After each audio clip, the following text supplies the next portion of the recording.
सुंदर होता है मन अति सुंदर। क्या कर रही हो वो? तेरी आंखें और दिमाग खोलने के लिए ये करना जरूरी है। जी तो करम तेरा गला घोट दे। पर मैंने किया क्या है? बेवकूफ लड़की, तुझसे राध्या का काम खराब करने के लिए कहा था, लेकिन तूने तो अपने भाई के कारोबार को ही ताक पर रख दिया। अरे बेवकूफ, ओमकार की नजरों में राध्या को गिराना था, क्लाइंट की नजरों में ओमकार को नहीं। अरे माँ, गेहूं के साथ घुन भी पिसता ही है ना। अगर राध्या को हमेशा के लिए घर से बाहर निकालना है तो ये छोटे मोटे नुकसान की आदत डाल लो। हाँ तो ये छोटे मोटे नुकसान घर के कामों में कर, कारोबार में नहीं। और ध्यान से सुन ले, अगर अपने किसी षड्यंत्र का हिस्सा तूने कारोबार को बनाया ना तो देंगे एक घंटा खींच के। चल निकल यहाँ से। मेरे पास एक और आइडिया है। हाँ, निकल यहाँ से। पागल कहीं, बेवकूफ।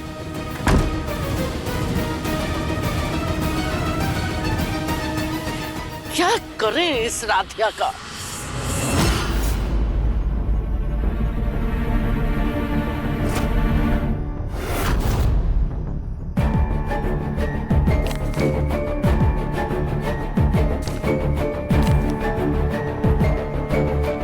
ये तो कुछ जरूरी कागज लग रहे हैं, हम पापा जी को दे आते हैं।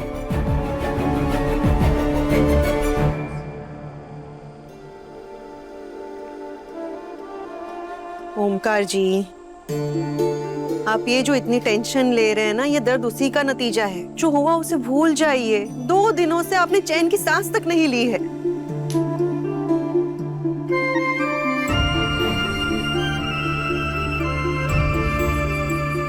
कैसे चैन की सांस लूं रजनी जी? देखा नहीं, आज इतना बड़ा ऑर्डर हाथ से निकलते निकलते बच गया। किसकी वजह से? राध्या की वजह से।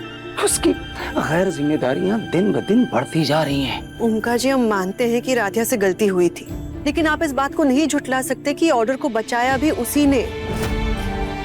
हम राध्या की तरफदारी नहीं कर रहे हैं, पर गलती तो किसी से भी हो सकती है ना। हमें पूरा यकीन है कि जो कुछ भी हुआ वो राध्या ने जानबूझकर नहीं किया, और भगवान का भोग लाकर, क्लाइंट को चखाकर ऑर्डर भी तो राध्या ने दिलवाया ना। भगवान के भरोसे ये सब हुआ है। भगवान को भोग लगाया था, उन्हीं की कृपा से हमारा नुकसान होते होते बच गया रजनी जी। लेकिन कब तक हम भगवान के भरोसे बैठे रहेंगे? माना कि राध्या को हम दोनों ने पसंद किया है, राध्या को भी हमारी उम्मीदों पर खरा उतरना होगा रजनी जी। अगर उसकी गलतियां ऐसे बढ़ती रही तो एक दिन।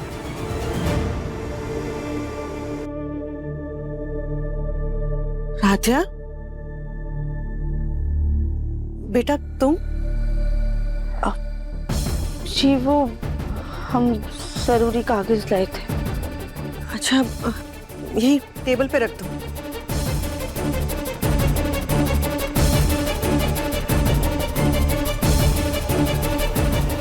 ओमकार जी, उम्मीद है कि राध्या ने कुछ सुना ना हो। सुन लिया होगा तो अच्छा ही होगा। कम से कम उसे अपनी जिम्मेदारियों का एहसास होगा, वरना उसके बाद उनको बढ़ावा देना खुद के लिए हानिकारक साबित होगा। आप शांत हो जाइए और हम ये नींबू पानी लाए हैं वो पी लीजिए। देखिए, हम राध्या को समझा देंगे, उस पे नजर भी रखेंगे ताकि आइंदा ऐसी कोई गलती ना हो। ठीक है, आप बैठ जाइए, लीजिए।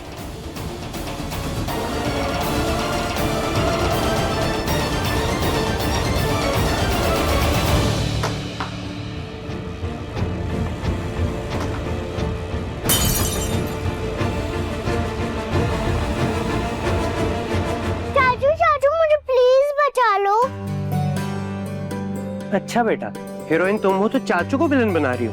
तोड़ो तुम और डांट मैं खाऊं, ये सही है? प्लीज चाचू। मेरी हीरोइन इतना क्यूट फेस बनाओगी तो मैं तुम्हें कैसे मना करूंगा? चाचू होने के नाते इतना सैक्रिफाइस तो मैं कर ही सकता हूँ, है ना?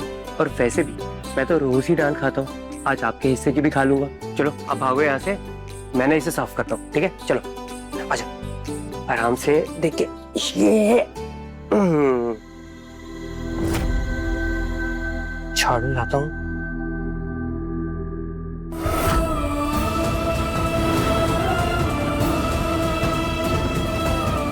माना कि राध्या को हम दोनों ने पसंद किया है, राध्या को भी हमारी उम्मीदों पर खरा उतरना होगा रजनी जी। उसकी गैर जिम्मेदारियां दिन ब दिन बढ़ती जा रही हैं।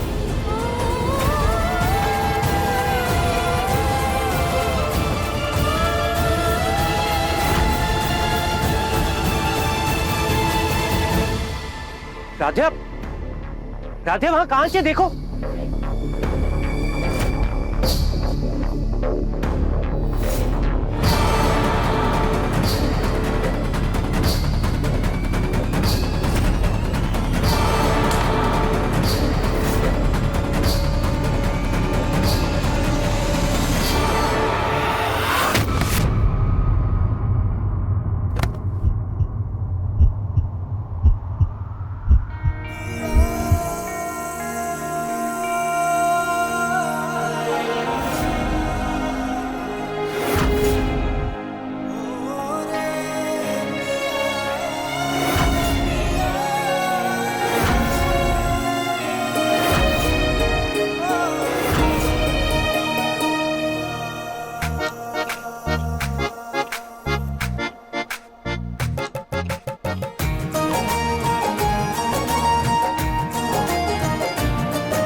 राध्या, आंख और कान दोनों बंद है क्या? जो तुम्हें दिखाई और सुनाई नहीं दे रहा? वहां कांच के टुकड़े पड़े हुए हैं, अभी लग जाती। कहाँ ध्यान है तुम्हारा? सॉरी, हमारा ध्यान नहीं गया। वो तो मुझे दिख रहा है राध्या, तुम्हारा ध्यान नहीं गया। पता नहीं कौन सी दुनिया में खोई हुई हो। अब हटो साइड पे, मुझे सफाई करनी है। झाड़ू का क्या?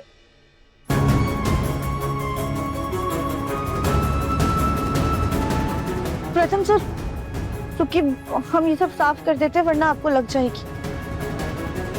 पक्का?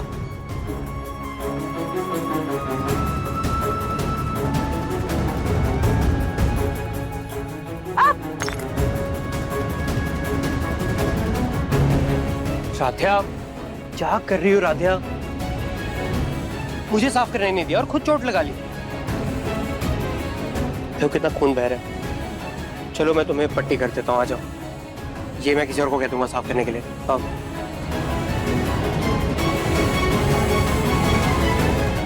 अब मैं फर्स्ट एड बॉक्स लेकर आता हूँ। वैसे राध्या, तुम ऐसा क्या सोच रही थी जो ना तुम्हें मेरी बात सुनाई दी, ना ही तुम्हें इतने सारे कांच के टुकड़े दिखाई दिए? देखो कितनी चोट लगा ली खुद को। पता है, मम्मी पापा को लगता है कि तुम बहुत समझदार हो। नहीं, कभी कभी मुझे ऐसा लगता है कि तुम ना मुझसे भी ज्यादा नादान हो।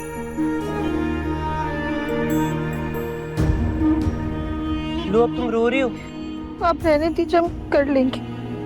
तुम्हें मुझे थैंक यू बोलना चाहिए और तुम मुझे एटीट्यूड दिखा रही हो। मैं कर रहा हूँ ना, रखो इधर हाथ। बुलबुल भी ना तुमसे ज्यादा ब्रेव है, वो भी इतनी सी चोट पे नहीं रोती। नहीं प्रथम सर, वो बात नहीं है। तो फिर क्या बात है? राध्या, तुम कहीं पापा की बात से तो नहीं रो रही? अच्छा, तो तुम पापा की बात से ही एक गंगा यमुना बहा रही हो। राध्या, वैसे तो पापा सबसे ज्यादा मुझे डांटते हैं। ऐसे तो फिर आज तक घर में बाढ़ आ जानी चाहिए थी। कितना डांटते पापा मुझे, सुबह शाम दोपहर रात, जैसे दवाइयों का डोज दे रहे हो। और उसके बाद सेकंड नंबर पे एकता भाभी को, और उसके बाद तुम्हारा नंबर आना चाहिए तीसरे नंबर पे। लेकिन नहीं, तुम्हें तो ये गेम भी जीतनी है ना? तुम्हें फर्स्ट आना है। Not fair Radhe, not fair ji.